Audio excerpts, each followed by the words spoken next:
한 옛날 옛적에 공정성의 나라라는 아주 특별한 왕국이 있었습니다. 이 왕국은 저 멀리 구름 속에 가려져 있어 누구도 정확히 그곳에 어떻게 가는지 알지 못했습니다. 그런데 이 왕국에는 특별한 전통이 하나 있었습니다. 새로운 왕이나 여왕이 왕위에 오르기 전 우지의 베일이라는 신비한 행사가 열리곤 했습니다. 이 행사에서는 왕국의 모든 백성이 참여하여 새로운 통치자가 될 사람을 가장 공정하게 선택하는 절차가 진행되었습니다. 왕국의 중앙에는 마법의 베일이 있었는데 이 베일을 넘어서면 모든 사람들이 자신의 정체성이나 지위를 잊게 되었습니다. 심지어 자신이 왕족인지 상인인지 농부인지조차 알 수 없게 되죠. 이 마법의 장소에서는 처음 보는 사람들과 어깨를 나란히 하고 자신이 누구인지 모르는 상태로 단지 왕국의 사람이라는 정체성만이 남게 됩니다. 어느 해 이 무지의 베일 행사는 특히나 흥미로웠습니다. 왜냐하면 이번에는 왕국 전역에서 다양한 배경을 가진 사람들, 심지어 먼 타지에서 온 여행자들까지도 모였기 때문입니다. 모두가 한 가지 목표를 위해 모였습니다. 바로 새로운 통치자가 어떤 가치를 가지고 나라를 이끌어야 가장 공정하고 번영할 수 있을지 결정하는 것이었습니다. 막상 베일 뒤로 들어가자 사람들은 처음엔 조금 혼란스러워했습니다.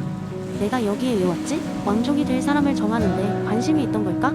자신들이 왜 이 장소에 왔는지 어떤 이익을 보장받고 싶은지조차 잊어버리게 된 것이지요. 하지만 시간이 지나면서 그들은 점차 자신의 현재 위치를 떠나오지 공정한 사회라는 목표에 집중하게 되었습니다. 모두가 모여 토론을 시작했고 다양한 가치와 기준들이 제기되었습니다.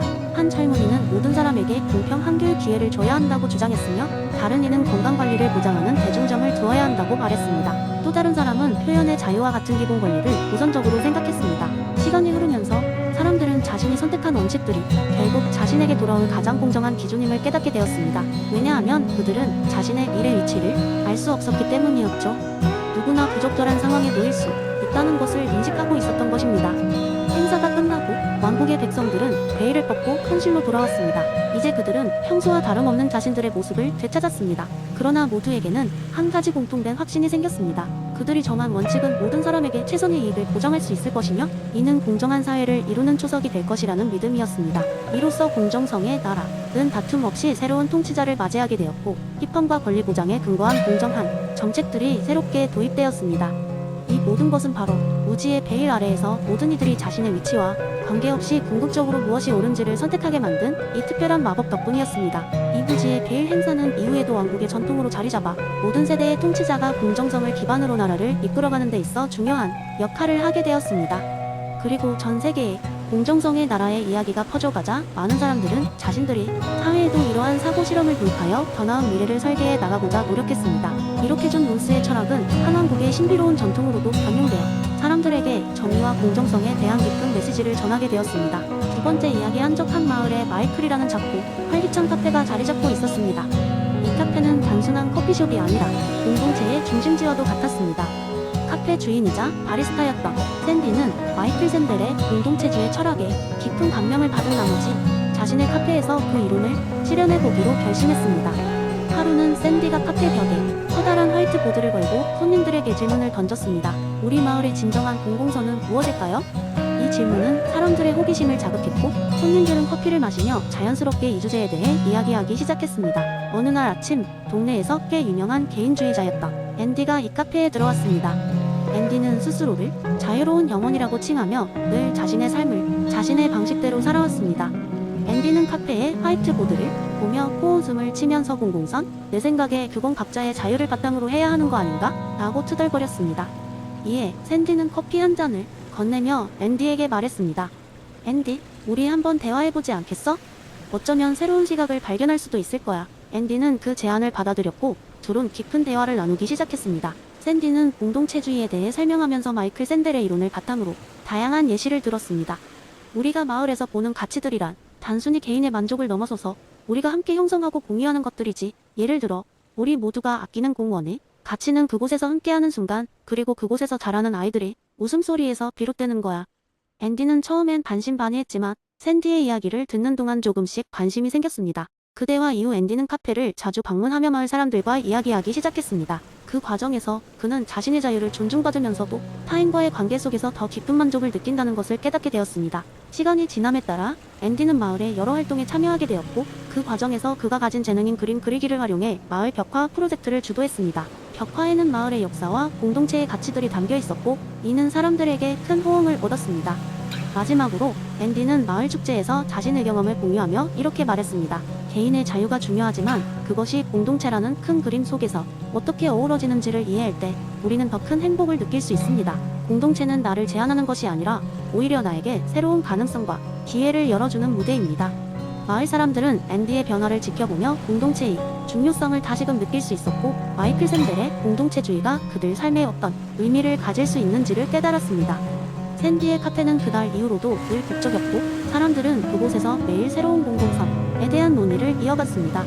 지금도 그 커피숍은 단순한 커피를 넘어서 사람과 사람 사이의 연결고리를 이어주는 특별한 공간으로 남아있습니다. 세 번째 이야기. 옛날 어느 마을에 재미있고 활기찬 뱃사람들이 모여 사는 작은 항구가 있었습니다. 이 마을의 경제와 사회는 주로 해양활동에 의존하고 있었고, 그중 한 가지 관습은 매년 열리는 행복배 경주라는 특별한 행사였습니다. 이 경주는 마을 사람들 모두가 즐기고 참여하며 마을의 단결과 행복을 증진하는 중요한 축제였습니다. 그러나 어느 해 문제가 발생했습니다. 가장 중요한 경주 당일, 강력한 폭풍이 몰아쳤고 배 몇 척이 망가져 경주에 나설 수 없는 상황이 된 것입니다. 마을 사람들은 실망했고 분위기는 급격히 침체되었습니다. 그때 마을에서 가장 현명하다고 소문난 노인이 벤담의 복리주의 이론을 바탕으로 한 해결책을 제안했습니다. 노인의 제안은 이랬습니다. 일단 모든 마을 사람들이 모여 각자의 행복 수준을 점수로 나타내도록 했습니다. 모든 점수를 모아 평균을 냈고, 그 평균보다 낮은 행복 점수를 가진 사람들을 지원하기 위한 계획을 세웠습니다. 경주 참가를 포기하거나 배가 망가진 사람들을 위해 도우며 행복 점수가 낮은 사람들의 점수를 끌어올리는 활동을 제안했습니다. 이를 위해 마을의 자원을 재분배하고 젊은이들은 망가진 배를 수리하고 다른 사람들이 함께 탈 수 있도록 만들었습니다. 또한 경주를 신체적인 배 레이스 대신 행복대회라는 이름 아래 춤과 노래, 요리 경연으로 변형시켰습니다. 비록 배경주는 아니었지만 이 새로운 형태의 경주는 모두가 참여하고 즐길 수 있는 축제가 되었고, 행복의 수준도 급격히 증가했습니다. 흥미로운 점은 이 과정 속에서 마을 사람들은 자신들이 서로 교류하고 협력하면서 오히려 더 깊은 유대감을 쌓았다는 것입니다. 모두가 함께하는 가운데 마을의 평균 행복 점수는 폭풍이 오기 전보다 높아졌습니다. 노인의 전략은 복리주의의 핵심 원리를 활용하여 마을 전체의 행복을 최대로 끌어올린 것입니다. 결국 이번 행복배 경주는 가장 즐거운 축제 중 하나로 기억되었고, 마을 사람들은 위기 속에서도 서로를 돕고 함께 웃을 수 있었던 특별한 체험을 얻게 되었습니다. 이 일화는 복리주의가 단지 이론일 뿐만 아니라 현실의 문제를 해결하고 공동체를 강화하는 데 유용하게 적용될 수 있다는 것을 보여줬습니다. 네 번째 이야기. 옛날 옛적 한 마을에 인과관계를 밝히는 탐정이라는 별명을 가진 조르바라는 사람이 살고 있었습니다. 조르바는 어떤 사건이든지 원인을 추적하는데 탁월한 능력을 가진 것으로 유명했죠.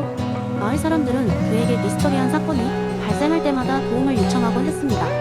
어느 날 작은 마을에 꽤 당황스러운 사건이 발생했습니다. 매일 밤 마을 중앙에 있는 오래된 시계탑의 시계가 밤 12시가 되면 멈추는 것이었습니다. 그 시계는 수세기 동안 한 번도 멈춘 적이 없었기에 마을 사람들은 큰 불안에 휩싸였습니다. 시계가 멈추는 순간 동네 사람들이 어색한 꿈을 꾸게 된다는 소문도 퍼졌습니다.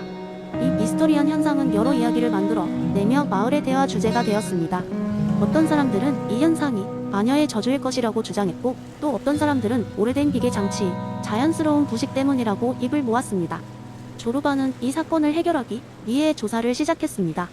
그는 시계가 멈추는 시간에 맞춰 그 원인을 알아내기 위해 여러 밤을 새우며 시계탑 근처를 맴돌았습니다. 하지만 정작 눈에 띄는 것은 없었습니다. 어느 날 밤, 조르바는 밤하늘을 올려다보며 문득 데이비드 휴메의 인과관계에 대한 철학적 이론을 떠올렸습니다. 그는 혹시 이 현상은 우리가 아니라 무엇인가 다른 것에 의한 단순한 반복일지도 모른다라고 중얼거리며 생각에 잠겼습니다. 조르바는 분석 방식을 바꾸기로 했습니다. 그는 시계탑 주위를 둘러싼 환경과 상황을 관찰하면서 매일 같은 시간에 일어나는 반복적인 일들을 기록하기 시작했습니다.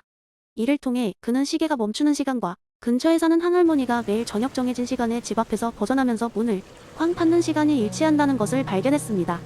할머니의 활동과 시계의 멈춤 사이에는 아무런 직접적인 연결고리가 없어 보였지만, 조르바는 호기심에 할머니를 찾아갔습니다. 할머니와 대화를 나누던 중 그는 할머니가 시내에 있는 오래된 물레방앗간에서 사용하는 희귀한 기기를 막아서기 위해 그 시간에 문을 닫을 때마다 기계가 작동을 멈추었고, 그것이 시계탑의 시계에 영향을 미친다는 사실을 알게 되었습니다.